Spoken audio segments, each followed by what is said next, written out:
That was quick, and we're back on. And So you're recording? I'm recording, and the question that I was messing up was what you're feeling on the movie compared to the book. You just saw the movie a couple days ago. Okay, yeah. So my wife and I just saw the film, and I'm getting a little messed up with these apps. The app I use to find movies has the Rotten Tomatoes score beside it, and Hmm. I hate going into films. Like, there's a lot of times where I'm excited to see a film, and I see the 47%, and then I feel like not going, and that's really messing me up because I went into this hearing about all the production woes, 400 million, the most expensive film ever made, the whole third act reshot. I don't want to think about that stuff or know that stuff going into a film. So I went in with very low expectations, and I really enjoyed the film. These are the fastest. Wired magazine charted the speed of zombies for different films, and these are by far the fastest zombies that have ever existed. But I thought I thought it was there were really good set pieces. The tension was there. There were some things. If I was going to nitpick, I mean, it launched into the zombies a little too sudden for me. It was like get the kids in the car, we're in a traffic jam, and then bam, And people shouldn't watch this if they don't want spoilers because we're discussing a film here. Oh yeah, we're gonna spoil the shit out of this. Go ahead. But so just like God, just started. It was like so sudden. I don't quite see how this plague could have encircled the world in 10 minutes, which is about the time between him leaving the news and cutting to them in traffic. So I think the book, which did a great job of it's all these snippets and they're told in different ways. One's some journals, some military action reports. You can't turn that into a film, really. That would have been too chaotic. It would have been Cloud Atlas meets zombies. It just would have been 10 stories going on at the same time. So I think they did the right thing to tell a narrative based on a guy. I think there's things that I would have done differently. I didn't like the voiceover at the end and the like, hey, we haven't turned a profit on this franchise and we're not going to until film 3. So stay tuned. This will be a trilogy. Talk at the end was distracting. But as far as eating my popcorn and enjoying the film, I couldn't have been happier. I thought the Israeli soldier was a wonderful character, and I love that she played a major part. I mean, I think she could have easily upstaged Brad Pitt if you'd given her a little bit more to do. I thought the wife and the kids were great, and the family that they helped with. My favorite part was actually when he and his wife were trying to get their kids out and safe, and some of the tension fell off once that happened. Maybe they could have made the whole movie about them getting out, and I would have been happier. But I mean, I went in with very low expectations and came out looking at my wife and saying that was a good time. I really enjoyed that. I love going to a movie where I don't know what it is. Like my wife and I saw a sign that said Fargo one time, a long time ago, and I said, "What's Fargo?" And she said, "I don't know." And we had knew nothing about it. And walked in, it's like, wow, this is awesome. It's the sleeper hits. I remember when I was in university. This is many long years ago. It was the middle of a snowstorm. I was in Halifax, Nova Scotia, and I wanted movie popcorn. I didn't care what I was going to see. I went downtown, and there was a guy with a sword in his hand on a poster. And I thought, guy with a sword on his hand on his poster. I've never heard of this one. It was Highlander. Oh my God. So the kind of thing that we have to wait, I guess partly my age, but I had to wait for like a cult following to form, and people like, you got to watch, and hand and pass around on VHS cassette. You saw that on the big screen. Yeah. Wow, that's great. No, well, it's funny. I was talking to my wife about movie reviews today, and the movie review for Highlander 2 was one of the best movie reviews. They had this greatest line I'd ever heard. When they were reviewing Highlander 2, they said, the first movie was right. There can only be one. Oh, that's brutal. Using like a movie's own tagline against itself. Well, it's. I think. I think that we're going to give. I think Ryan Reynolds is going to take a shot at Highlander soon, Yeah. and that has Green Arrow written all over it. I love Ryan Reynolds, but I just don't see him with a Scottish accent. It's and I I love the loved. kid, but he's been in some stinkers, hasn't he?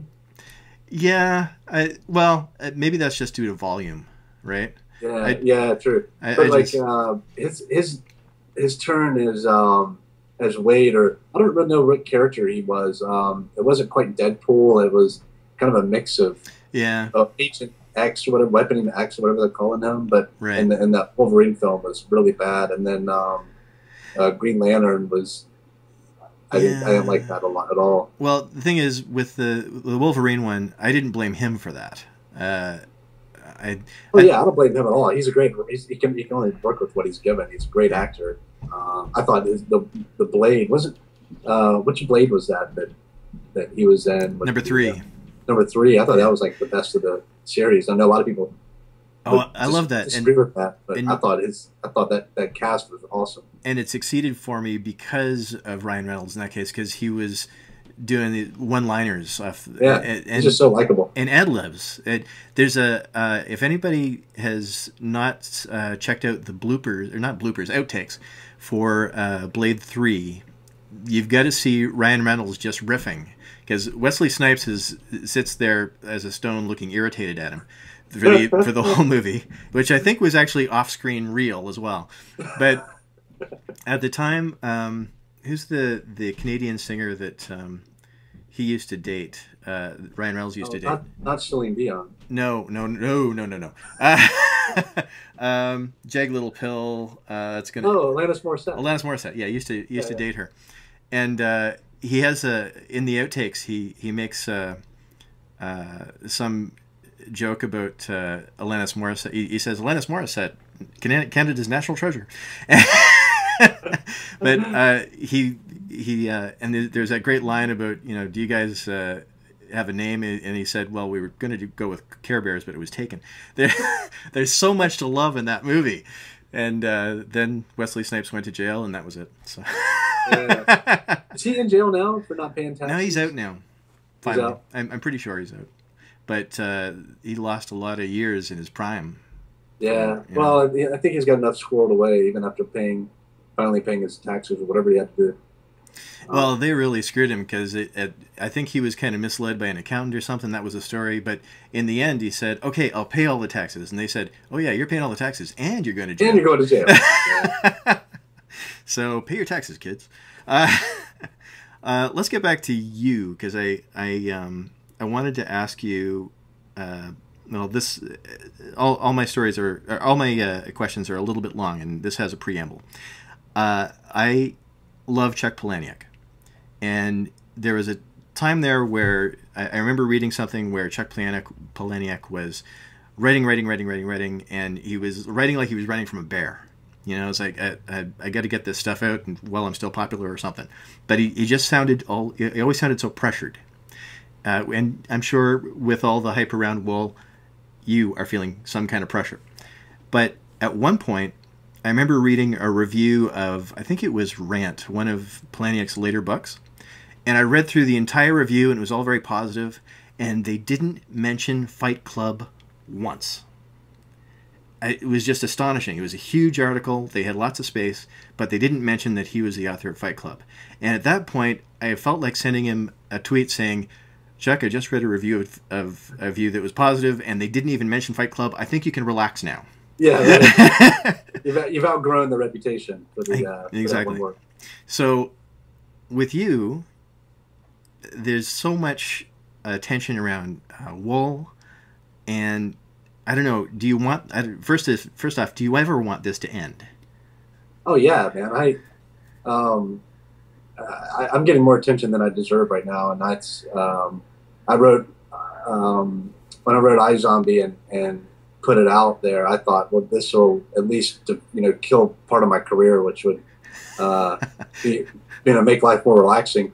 It didn't, because no one it's largely gone undiscovered, which has been fine in other ways. But yeah, I keep telling myself this is I've got one more week, enjoy it, and it goes on. I've been doing that for a year and a half now.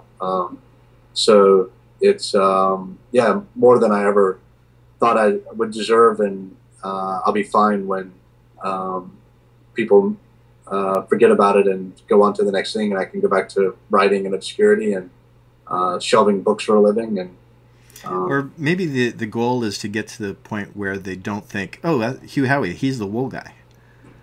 well, I mean, look. I've got so many crazy stories that I'm working on, and I'm planning on writing in every genre imaginable. So it'll eventually, maybe it'll be just this one hit wonder that people, only think that I wrote wool or something. I don't know, but I've been really blessed to have this many people interested in one of my works, and I embrace that's what people want to talk about, and I don't try to push my other works on them. If that's all they read of mine, that's fine.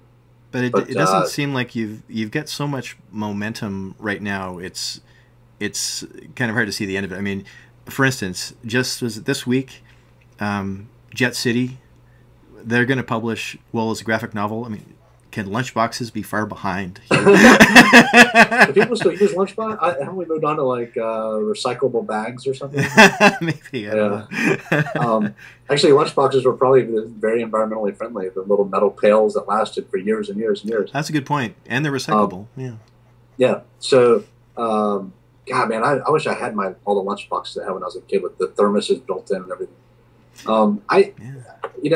People approach me about these things. I'm not like going out trying to get a comic book made. I had a reader get in touch and say you should make a comic, and I know someone from used to be with DC and Wildstorm, and maybe they'll be interested. And we talked, and they said, yeah, we'd love to do this. And then Amazon got involved, and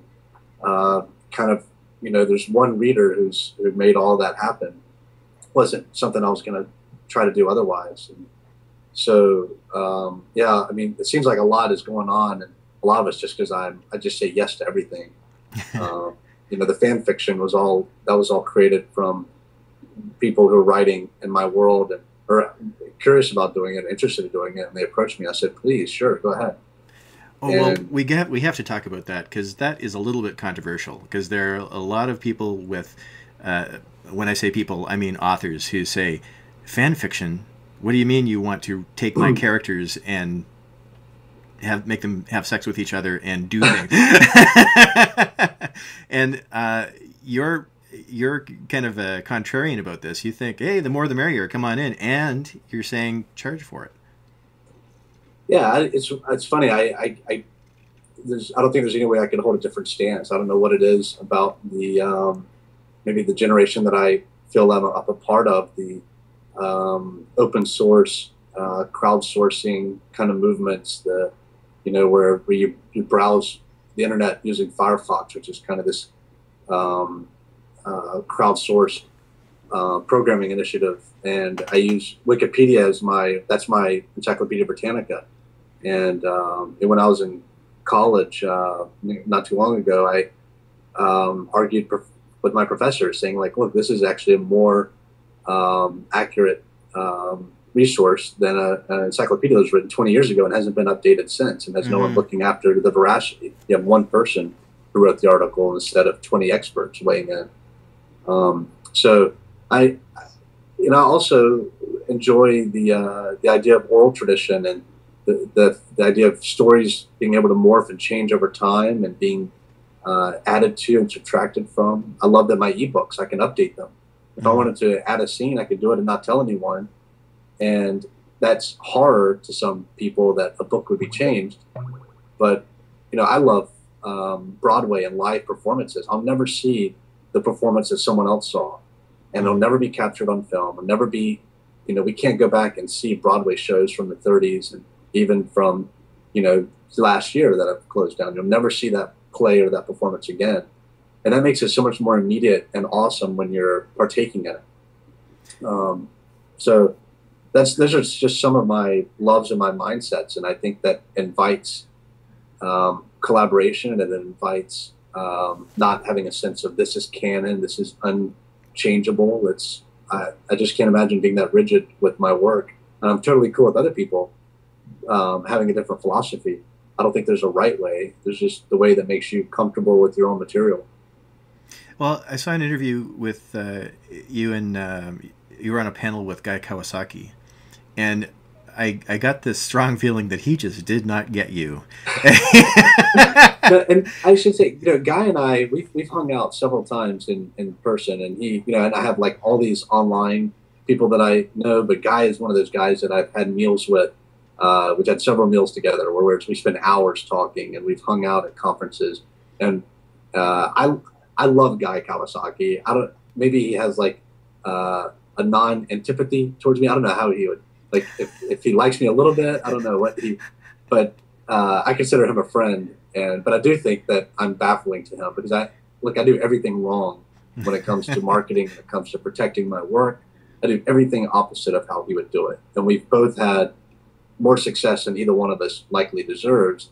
And it goes to show that there's room in this publishing business for being yourself and doing what's most comfortable for you. Well, I think that's what I was picking up on. I don't doubt that Guy Kawasaki likes you, but that he doesn't understand you. That came out strongly, like because he asked. Same's true for my wife, by the way. Well, there you go. She likes me fine. She just has no idea what's going on. Well, when Guy Kawasaki asked you, so do you think you'll ever self-publish again? You're like, I've already done it. What do you? I'd never stop. But yeah. It sounds like self-publishing. I don't know. Do you sense or do you have the feeling that you're allowed more control as a self-publisher? Does that allow you to be more creative, or do you get more out of the collaboration? I get both. The cool thing about self-publishing is there's no one. Well, I now have people at major publishing houses saying like, "Will you like write something else just like Wool and let us have it?" And I have people that I really care about and value working with saying that. But I'm going to continue to write the things that I want to write, and it's difficult to do that if you're locked into contracts where people have rights of first refusal, and you have publishing deadlines, and you're not allowed to compete with yourself. Whatever, I'm not sure I understand that at all, but they don't want you publishing too much work or too quickly. I'm in a position where I can treat this as something that I really enjoy doing and a hobby, and I can sit down today and work on whatever I want. Dust is sent off to someone else, and I'm done with the Silo saga. So there's nothing, no obligations to fulfill, and I can sit down and start working on any project that I care to and write in any voice, in any style, in any genre. And that's the only way it's going to stay interesting to me, is if I had that sort of freedom. Are there a bunch of manuscripts in a drawer that are never going to see the light of day from Hugh Howey, or do you think anything can be fixed? Not completed. Well, everything that I've completed, I've gotten out there. There are partial books that I'll probably never have the time to go back and complete. If some are just a few chapters, but the entire story is outlined right there. But I just won't have the time to go and finish them. But I don't think manuscripts in drawers do anyone any service. There's even been major publishers who've taken unfinished manuscripts from major authors who died while they were underway, and they've posthumously published their draft. And as long as you advertise this is what you're doing, you're not buying a completed work. I would never publish an unfinished draft. I think as a self-publisher, I have too much integrity to resort to that. But if big publishers want to do that, that's perfectly fine. Yeah, that's a lot of tongue in cheek, by the way. Yeah, they did that with Kurt Vonnegut, and they don't. Vonnegut and who that works so well. The guy who killed himself, David Wallace, had his the work that some would say drove him to kill himself was published, and it was just a manuscript. And I think they're doing something with the girl with the dragon tattoo. I'm so horrible with names when I need them. Stig Larsson, his unfinished work on the laptop that his girlfriend has, I think that will get published. But in my case, anything that I finish, by the time I finish it, it's in good enough shape to be read right then, because I tend to polish. I'll get 3/4 of the way through, and I'll go back and do a polishing edit to push myself to 80%, and do another one to get to 95, and do another one to hit 100. So by the time I finish a work, it's readable right then. Well, when readers go to hughhowey.com, they see a progress bar. And I think you mentioned that the one at the top is the one you're working on most, right? Right. Do you get fans? I'm I'm thinking of Neil Gaiman got asked a question about how somebody really loved Game of Thrones, and they said, when I see George R. R. Martin at a writers' conference or something, is it impolite for me to say, get back to work? And Neil Gaiman's response was, well, George R. R. Martin is not your bitch. I've seen that line. I love that. But you must get letters occasionally where people are going, so when's the next one coming out there, Hugh? Even though you already write fast. Yeah, I do. I will get people asking about release dates all the time. That's actually why I put the count meters up there. Not only does it motivate me to write, someone can look at a glance and say, okay, 60% on this book. I shouldn't even ask. It's not close. But they can get a sense of, how far it is to release. I'm not on a release schedule. Things come out when they're done. So those progress meters are the best way to gauge when my next work is coming out. Dust I'm writing as one large work where Wool was 5 parts and Shift was 3 parts, so people have become used to like a release every 2 or 3 months, and for a while there was with Wool it was like once every 3 or 4 weeks. So it's been a longer release. I say that, but God, Third Shift just came out early this year, so this is 130,000 word novel that's been written in 4 months. It feels slow to me, but I think that's a pretty good pace. Well, I just read a blogger who was saying literary fiction takes longer to write. And I should say that for a second there, I thought you paused. I thought we had the Skype hang. You okay there? No, I think we're probably about 3 minutes away from it, though. Okay. What I was going to say was I wrote 2 crime novels, each about 3 months each, from like conception to publishing. And I just get this resistance when somebody says, oh, you wrote that too fast, or you can write too fast. And I think as long as you don't rush to publication, if you've got some help with beta readers and proofreaders and editors and all that, I think it can be done. In fact, a lot of people. I think that's when you write your best work. I think that people are out of their mind that, look, the works that take 10 years to write, there's a reason that those don't go on to wow millions of readers, because, I've written both types of books, and the ones that I write the fastest are the ones that read the best, where the plot holds together the best, because you're keeping all that data in your mind all at the same time, because you're writing it just in sometimes in several weeks. When I have a 10,000 word day, that's my best writing. When I have a 500 word day, every bit of that's going to get deleted by the time it goes through the editing and revising and beta reading process. It's just not my best material.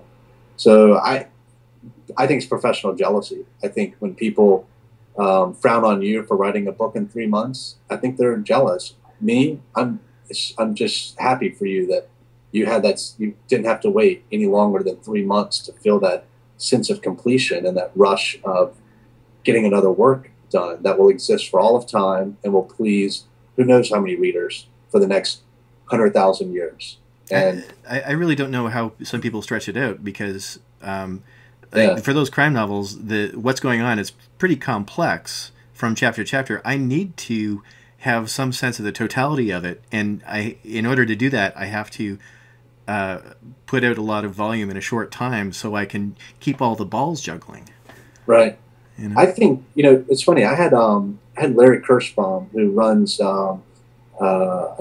Amazon Publishing, and he was a major. He helped discover Nicholas Sparks, and he's been a huge force in the publishing industry, and a guy whose company I enjoy very much and whose opinion I respect a lot. I was shocked to find out that he reads my stuff. And when he told me that iZombie was my best writing, I nearly fell out of my chair. But we talked about it, and I used to joke that this is my literary novel because it's written with that style of prose, even though it's been I'm writing about zombies and disgusting things. I'm writing about deep issues, and I'm writing with a very stylistic prose that I think fits the literary genre, which I read a lot of. And did that take me any longer to write? No, it took the same amount of time. Did I agonize over it? You know, and spend days procrastinating, I would call it, which is when you're not writing, and then say, okay, I wrote like one paragraph today. That nothing about that sort of suffering to me makes for a better book. It might make for a better artist in the classical, like non-commercial, not earning people's dollars by pleasing them or entertaining them sense. Yeah, maybe that makes you a better artist because you're not succeeding. But I think that's a really horrible way to define artist. I think the people who are writing works like you're writing qualify as an artist more than someone who's a professor of creative writing somewhere who's not getting anything published and not making people happy with their material. I'm just, I guess, a contrarian in that way. I know most people would flip those around and say that what you or I do is commercial, and what someone does by writing something that'll never be seen by anyone is more artistic. I think that definition should be inverted, but that's just me. I like dogs playing poker, you know. it feels like such a risk to give a genre that often delights in a B treatment, trying to give it an A treatment. So, for instance, in This Plague of Days, my serial about the zombie apocalypse, I've got an autistic kid who has an obsession with dictionaries and Latin phrases. Okay? And I've got stuff that is happening in season 1 that won't pay off until the end of season 2. And I know you've got some long story arcs too, but sometimes that kind of writing, trying to give a B genre an A treatment, and that's no insult to horror. I mean, there's a lot of B stuff out there, and I like that too. But to try to expand the envelope and push at those boundaries a little bit, it feels like a big risk. Like it's when I say to somebody, I've written a horror. Oh, really? Great. And it has an autistic kid who sees auras. Oh, really? And it has zombies. And so on the one hand, it's I'm dealing with familial relationships and the interplay of personalities and beliefs that are conflicting with each other, and in the background they're fighting for their survival. And it feels like it's trying to do two things at one time. It's like I'm juggling, but on a tightrope too. And that's the beauty of being in control of your own work. You might not be able to get away with that. Someone, if you submitted that to agents, they might really like it, but know that it's not shelvable. There's no place to put it in the store where the person who enjoys that will be able to find it. Mm-hmm. And that discoverability in the bookstore has dictated the tastes of editors and agents for generations. We have to know how to market this. But I think that's generational inertia, right? That's that's inertia from the industry. Right. I'm not selling it. We're getting rid of that. We're moving beyond that now. The readers are finding, they're saying like, look, what we want is new adult, and it's like this is a genre that didn't exist, and now we publishers are trying to scoop this up, and the readers are the ones telling them this is what we want. I've seen sections pop up in bookstores that were dictated by readers. You know, paranormal young adult is a section in Barnes and Noble, in some Barnes and Noble stores, and that wasn't even a genre not that long ago. But you know, Twilight and the popularity of books that we don't hold up as shining examples, they've actually turned a lot of people on to reading, and that's good for all of us. So like I'm like you, I take chances with my writing, but that's because I'm doing this to entertain myself. first and foremost, you know? Yeah, I can't think about how it's going to be received when I do it. And a lot of it, I think, is just to be a self-publisher. I think there's a little bit of spite involved. It's like a control issue. Like I was talking with somebody else who writes horror, who's been a guest here actually, Jessica McHugh, and I said for my next book, in this Plague of Days, the table of contents is a long prose poem. It's this dark poem about mortality. So every chapter head is another line from the poem. And she kind of went, what? And then she said, oh, that's a cool idea. But I know it's weird. But because I'm a self-publisher, I can do stupid shit like that because it just amuses me. And maybe it'll amuse somebody else. I don't know. But to a certain extent, I do the same kind of stuff. Like that's what I wanted to ask you about. And with the fourth book in the Wolf series, adding the Shakespearean quotes and picking lines from Romeo and Juliet that had to do with each chapter. When that went on to Random House in the UK, they were like, we have to get rid of that. It's too hokey. It doesn't fit in with this. But for the people who read the American edition, that's something they get so many compliments on, that they love, that reading these couple of lines of Shakespeare, they're going to get a sense of what this entire chapter is going to be about. And playing around with words like that and other works, it's fun for me. And on that note, speaking of fun, Skype is going to have fun with us, so I'm going to do my little reset thing and come right back. Okay, great.